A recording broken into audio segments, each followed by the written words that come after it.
안녕하십니까. 꿈꾸는 시니어 TV입니다. 2024년에는 정부에서 시행 중인 복지 혜택이 더 커지고 다양한 변화가 있습니다. 2023년보다 지원받을 수 있는 대상자가 더 늘어나고 지원되는 금액도 더 늘어난다는 내용입니다. 그런데요, 잘 알고 계시는 바와 같이 정부 지원금은 지원 대상에 해당이 되는 분들이라 할지라도 신청을 해야만 받을 수 있고 신청을 안 하시면 받을 수 없는 경우가 대부분입니다. 그런데요, 3월부터는 신청을 안 하는 경우에도 지원금을 받을 수 있다는 소식이 나왔습니다. 이것을 하게 되면 앞으로는 정부 지원금을 1인당 100만원씩 지급받을 수 있습니다. 누가 어떤 경우에 정부 지원금을 100만원씩 받게 되는지 끝까지 시청하시기 바랍니다. 근로장려금을 소개해드리겠습니다. 근로장려금 제도란 일은 하지만 소득이 적어 생활이 어려운 근로자, 사업자 가구에 대하여 가구원 구성과 근로소득, 사업소득 또는 종교인 소득에 따라 산정된 근로장려금을 지급함으로써 근로를 장려하고 실질 소득을 지원하는 근로연계형 소득지원 제도입니다. 근로장려금은 가구원 구성에 따라 정한 부부 합산 총급여액 등을 기준으로 지급액을 산정합니다. 가구 유형에 따른 근로장려금 지급 가능액입니다. 총소득 기준 금액 최대 지급액을 보게 되면 단독 가구는 총소득 기준 금액 2,200만원 미만에 대해서 최대 지급액은 165만원, 헛벌이 가구는 총소득 기준 금액 3,200만원 미만에 대해서 최대 지급액은 285만원, 맞벌이 가구는 총소득 기준 금액 3,800만원 미만에 대해서 최대 지급액은 330만원입니다. 다음은 자녀장려금을 소개해드리겠습니다. 자녀장려금이란 저소득 가구의 자녀 양육을 지원하기 위해서 총소득 부부 합산 4천만원 미만이면서 부양자녀 18세 미만이 있는 경우에 1인당 최대 80만원, 최소 50만원을 지급하는 제도로 총소득 기준을 제외한 나머지 수급 요건은 근로장려금과 동일합니다. 가구 유형에 따른 자녀장려금 지급 가능액을 보겠습니다. 총소득 기준 금액 최대 지급액은 단독 가구는 해당이 없습니다. 헛벌이 가구, 맞벌이 가구는 총소득 기준 금액 4천만원 미만에 대해서 최대 지급액은 자녀 1인당 80만원, 최소 50만원을 지급합니다. 이와 같은 근로장려금, 자녀장려금 지급 방법, 지급액이 2024년에는 어떻게 변경되는지 살펴보겠습니다.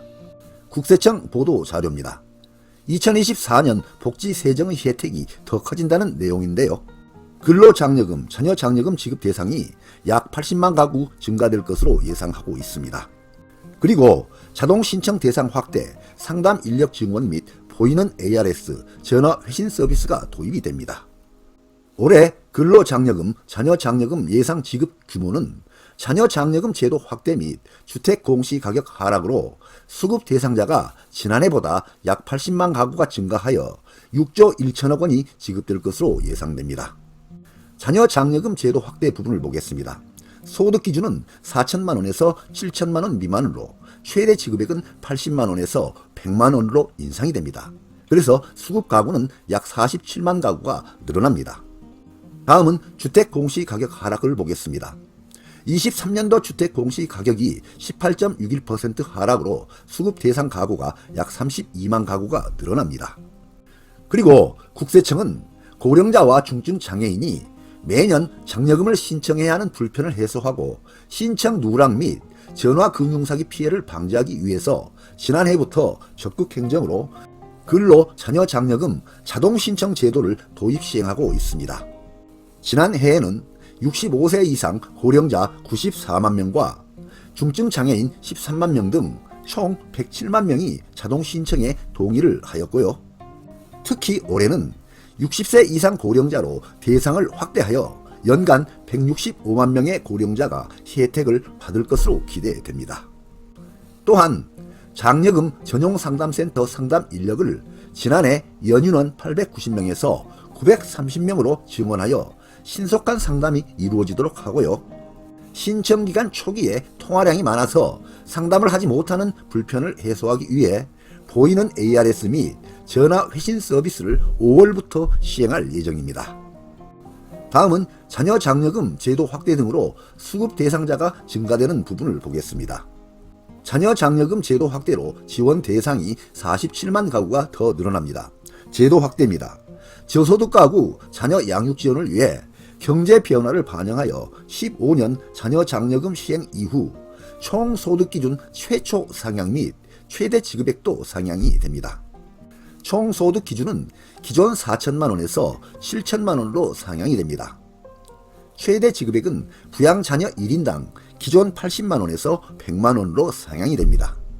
그래서 증가 규모는 자녀 장려금 수급 대상자 약 47만 가구가 증가될 것으로 예상이 됩니다. 자녀 장려금 지급 요건 및 수급 모형을 살펴보겠습니다. 종전에는 소득 기준 4천만 원 미만, 1인당 지급액은 50에서 80만 원이었습니다. 그래서 자녀가 3명일 때 최대 지급액은 240만 원, 자녀 2명일 때 160만 원, 자녀 1명일 때 80만 원을 지급하였습니다. 개정안을 보게 되면 소득 기준은 7천만 원 미만, 1인당 지급액은 50에서 100만 원으로 상향이 됩니다. 그래서 자녀 3명일 때 최대 지급액은 300만 원, 자녀 2명일 때 200만 원, 자녀 1명일 때 100만 원까지 지급이 됩니다. 다음은 주택 공시가격 하락으로 수급 가구가 32만 가구가 늘어날 것으로 예상됩니다. 증가 규모는 주택 공시가격 18.61% 하락으로 올해 근로 자녀 장려금 수급 대상 가구는 지난해보다 약 32만 가구가 증가될 것으로 예상됩니다. 다음은 자동 신청 대상 확대 부분을 보겠습니다. 동의 대상자입니다. 근로 자녀 장려금 신청 안내 대상에 포함된 자 중에 고령자 165만 명, 중증 장애인 22만 명입니다. 여기서 고령자는 올해는 1963년 12월 31일 이전 출생자이고요. 중증 장애인은 올해는 2023년 12월 31일 기준 중증 장애인입니다. 동의 기간은 해당 근로 자녀 장려금 신청 기간 내에 자동 신청 1회 동의하시면 됩니다. 3월 1일에서 3월 15일에는 하반기분 신청, 5월 1일에서 5월 31일까지는 정기분 신청, 9월 1일에서 9월 15일까지는 올해 상반기분 신청을 하면 됩니다. 동의 효과는 장려금 신청 대상인 고령자 등이 자동 신청에 동의한 경우에는 향후 2년 내에 신청 대상에 포함이 되면 별도의 장려금 신청이 불필요하게 됩니다.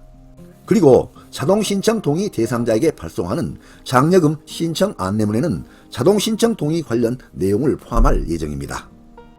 도표를 보겠습니다. 당해년도 자동 신청 동의를 하시면 향후 2년 내에 안내 대상에 포함이 되고 자동 신청이 되고 장려금이 지급이 됩니다. 그러면 자동 신청 기간은 2년이 연장이 됩니다. 그런데요, 2년 모두 안내 대상에 포함이 안 되면 동의 효과는 소멸이 됩니다. 연장된 자동 신청 기간에는 안내 대상에 포함이 되고 자동 신청이 되고 장려금이 지급이 됩니다. 역시 자동 신청 기간은 2년이 연장이 됩니다. 처리 결과 안내입니다. 자동 신청이 되었는지 여부는 장려금 신청 기간에 문자로 안내할 예정이고요. 장려금을 받으면 자동 신청 기간이 2년이 연장이 됩니다. 동의 방법입니다. 홈택스 모바일 PC, 자동 응답 전화 ARS 1544-9944를 이용하거나 장려금 전용 상담센터 1566-3636에 전화하여 요청이 가능합니다. 다음은 장려금 전용 상담센터 상담 인력 지원 및 상담 서비스 제고 분야입니다. 상담 인력이 증원이 되는데요. 2023년 890명, 24년에는 930명으로 증원이 됩니다. 상담 서비스 제고 부분입니다. 보이는 ARS입니다. 통화량이 많아 상담하지 못하는 불편을 해소하기 위하여 문의가 많은 단순 상담은 보이는 ARS를 통해 즉시 답변을 해줍니다. 전화 회신 서비스입니다. 전화가 몰리는 시간에 통화하기 위해 장시간 대기하는 불편을 덜어드리기 위해서 전화 번호를 남기면 상담사가 전화하여 상담을 해줍니다. 발신 전화 조회 서비스입니다.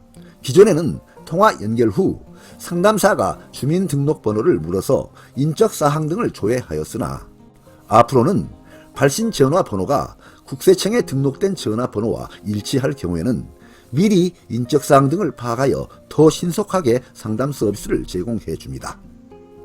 네, 오늘 동영상 주제는 2024년 근로장려금, 자녀장려금 제도 변경 내용이었습니다.